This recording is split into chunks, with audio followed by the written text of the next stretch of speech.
to scrub in those new race slicks on us.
Like with 5 minutes to go or even 10 minutes to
I've seen that a couple times now, where someone has gone straight off into the, and I couldn't help but think it was something mechanical. I don't know. Maybe I'm wrong, but I don't think it was mechanical. I think he got in there a little hot. it just decided to go straight. Who knows? He may have locked it, and the car could have kind of like pointed the wrong way or something. Instead of pointing into the turn, maybe he locked and pointed that way a little, and it freaked him out. But We can grid. Can we grid over there? We have to stay gridded like this. Oh, you can actually. I guess would one car already do that? I see somebody down there. Yeah, I don't know. I would probably just stay here. Okay, I'm not doing I don't know if they were wanting to. Normally, I think they just stay here. Guess we got such a long stretch here. You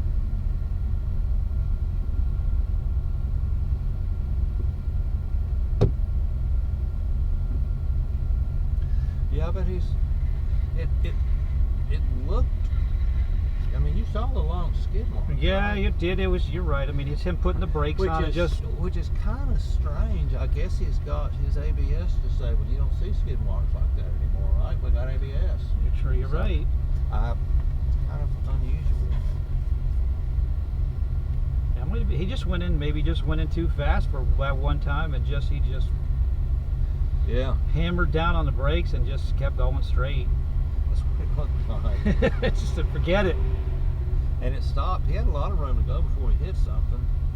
It's kind of scary going into there and thinking about having a brake failure or something like that. It's God. That happened to the guy at AMP. That the long front straight. Well, not long, but he missed a front straight. Yeah. And he had the sharp turn. Damn, he was in a Mercedes or something. Was that a couple years ago? It was last summer. He lost the brakes just went away. That's what he said, and he just went whoop straight off into that. I was like, oh my goodness. I saw a car. I didn't see it, but that happened when I was there. It wasn't last summer. It was before that. But the car was, went straight, and it was like way up on the tires and kind of a fence or something. And I think they ended the day because it messed up the guardrail or something. They said they couldn't run like that. This was the last. I remember it was the last session too. What had happened? What happened? Yep, that's the end of it. Or if he boiled his fluid or something. That's all I could think of. That he said the brakes went away. It's like something must have happened to the fluid, or.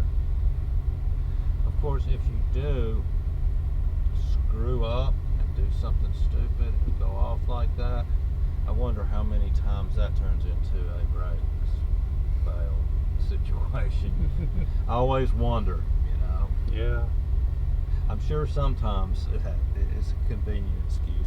Most of the time, that's probably actually what happened. But you never I just think about it with the guys that are out there like the streetcar. This guy it looked like a sedan that he was driving. And so it's like it was kind of believable that okay, maybe his brake fluid just he hadn't changed it in years or whatever, and they just gave up, right? Yeah. And he wasn't. Normally, I would think he would start to feel it. You'd be like, man, these feel a little spongy now, right? You will if the pads are overheating and stuff, but if you actually boil the fluid, it can just be done. You can just instead of having a liquid that doesn't compress, you got a bunch of air. You got a compressible gas all of a sudden, and you're nothing. You got nothing. I've never had that happen, but I've heard that's what happens, and I believe it.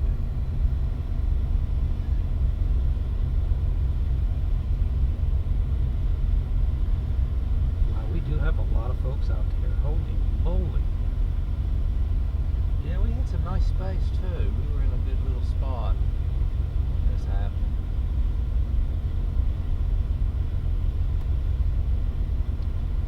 I think they have them out of there by now.